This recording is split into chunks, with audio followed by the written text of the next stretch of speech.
Shalom, selamat pagi. Tuhan Yesus memberkati kita. Tetap semangat dan kita sedang fokus bagaimana kita tetap menjadi orang percaya yang berbuah. Bukan hanya sekedar ada, bukan hanya sekedar kita beribadah, tetapi kita menjadi orang Kristen yang berbuah. Karena itu Bapak Ibu dimanapun Anda berada, berbuah itu sama dengan kita adalah murid sejati. Berbuah itu memuliakan Bapa di surga. Dan berbuah artinya bukan hanya sekedar kebaktian, tetapi tujuan, pandangan, fokus hidup kita berubah. Apa yang Paulus katakan, kalau aku hidup, hidupku adalah bekerja memberi buah. Jadi Paulus fokus bagaimana selama dia hidup untuk berbuah. Dan berbuah itu sudah kita pelajari bahwa arah hidup kita tidak lagi ego atau diri kita. Karena itu Tuhan datang untuk mencari buah. Dia menetapkan kita supaya pergi dan berbuah. Jadi berbuah itu adalah keinginan, kehendak Tuhan. Hari ini kita coba lihat dari kitab Injil Lukas pasal 13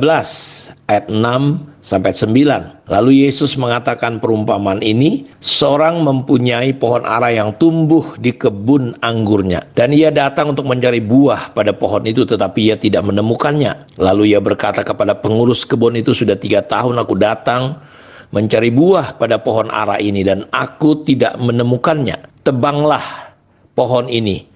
Untuk apa ia hidup di tanah ini dengan percuma? Jawab orang itu, Tuhan, biarkanlah dia tumbuh tahun ini lagi. Aku akan mencangkul tanah sekelilingnya dan memberi pupuk kepadanya. Mungkin tahun depan ia berbuah, jika tidak, tebanglah ia. Jadi saudara, kita melihat bahwa Tuhan tegas sekali. Dia datang untuk mencari buah. Bagaimana seorang yang punya pohon ara tumbuh di kebun anggurnya. Ini cerita tentang diri kita. Cerita tentang orang Israel diumpamakan sebagai kebun anggur. Dan ada pohon ara. Aneh kan? Bahwa di tengah-tengah kebun anggur ada pohon ara.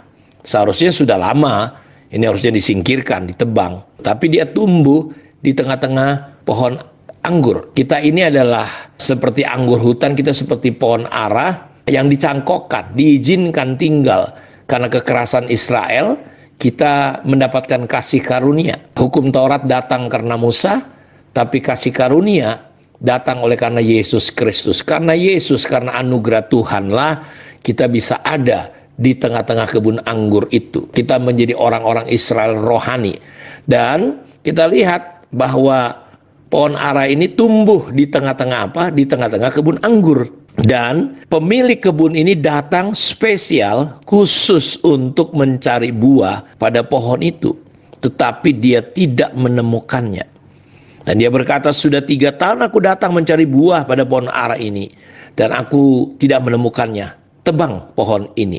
Untuk apa ia hidup di tanah ini dengan percuma? Jadi kita lihat kalau kita dalam konteks Injil Yohanes pasal 15, setiap ranting yang tidak berbuah harus ditebang, dibuang.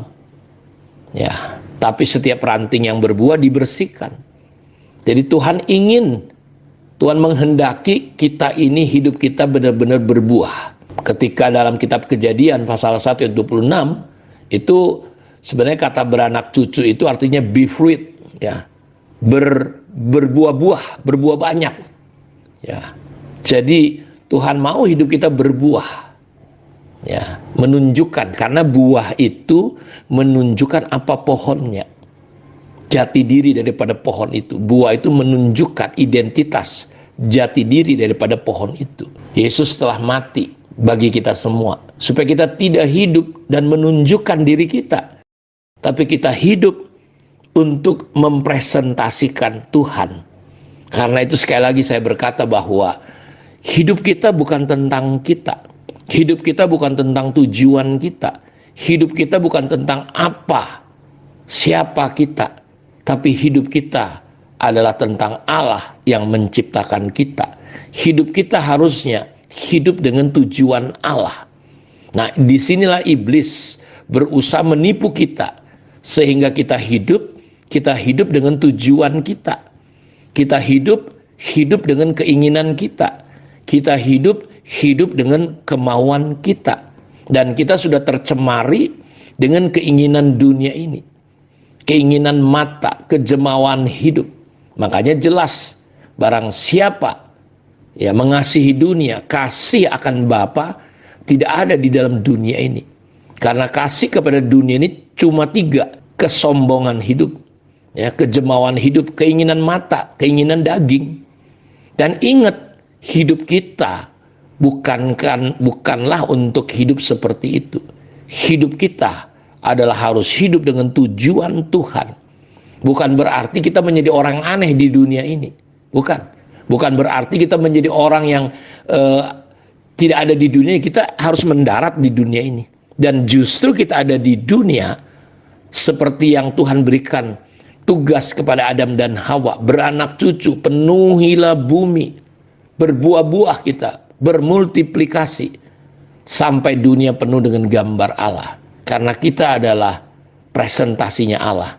Keluarga kita adalah gambarnya Allah. Gereja adalah gambarnya Allah. Kita anak-anak Tuhan adalah gambarnya Allah. Ya, kalau hari-hari ini kita lihat betapa rusaknya gambar Allah di dunia ini lewat kita orang-orang Kristen. Karena hidup kita tidak menunjukkan gambar Allah. Kenapa? Karena kita lebih mendemonstrasikan gambar daripada dunia ini. Orang Kristen berkelahi, orang Kristen suami istri bercerai, orang Kristen ya menipu, orang Kristen membunuh, orang Kristen berselingkuh, berzina, berjudi. Sehingga gambarnya orang lihat kita ke gereja tapi kita tidak bisa menunjukkan Tuhan.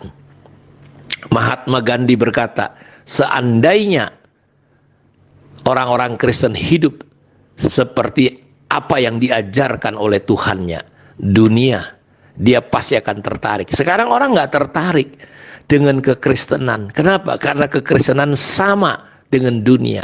Karena itu berbuah artinya kita perlu berubah.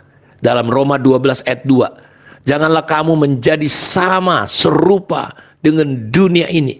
Jadi kita jangan sampai jadi kembaran dunia ini. Berubahlah kamu oleh pembaharuan budimu, sehingga kamu bisa mengerti kehendak Allah yang baik, yang berkenan dan yang sempurna. Kita tidak akan pernah menjadi orang Kristen yang memahami kehendak Allah yang baik, berkenan dan sempurna. Ya, langkahnya yang pertama, kita harus tidak boleh serupa dengan dunia ini. Kalau dunia bekerja ya disuruh masuk jam 10, kita datang jam 11, terlambat. Alkitab berkata, kalau orang suruh jalan kita 1 kilo, 1 mil, jalanlah kamu 2 mil. Kalau ada yang minta bajumu, kasih jubahmu. Itu prinsipnya. Karena Allah itu bukan hanya memberi berkat kepada orang baik, tetapi kepada orang yang jahat. Matahari, hujan diturunkan, bukan hanya untuk orang baik, tapi orang yang jahat juga. Hati Tuhan gak pernah berubah. Bagaimana dengan kita? Apakah kita bisa mengasihi? Kalau kita cuma bisa mengasihi orang yang mengasihi kita, kita baik sama orang yang baik sama kita, apalah bedanya kita, saudara, dengan orang-orang yang tidak mengenal Allah? Sama aja. Karena itu kita perlu berubah, jangan sama dengan dunia ini. Kita harus mulai berbeda, ya. Bukan hanya sekedar kata-kata tampil beda, tapi memang kita berbeda. Di kantor, di sekolah, dimanapun kita berada, kita tidak lagi sama dengan dunia ini. Baru kita mulai berubah, ya. Jangan sama dengan dunia, tapi berubahlah oleh pembaharuan budimu. Cara, konsep kita berpikir, ya. Padahal kita berkata jangan jemu berbuat baik. Terkadang waktu kita berbuat baik, kita lihat orang-orang yang kita baikin itu tidak melakukan seperti yang kita harapkan, kita kecewa dan kita berhenti. Tidak, kita harus terus melakukannya, ya. Karena kita tahu bahwa kita tidak akan pernah tidak menuai, kita pasti akan menuai apa yang kita tabur. Karena itu mari Tuhan datang mencari dari hidup kita sebagai pohon ara yang ada di tengah-tengah kebun anggur itu, bahwa kita ini siapa sebenarnya, ya. Kita ini siapa?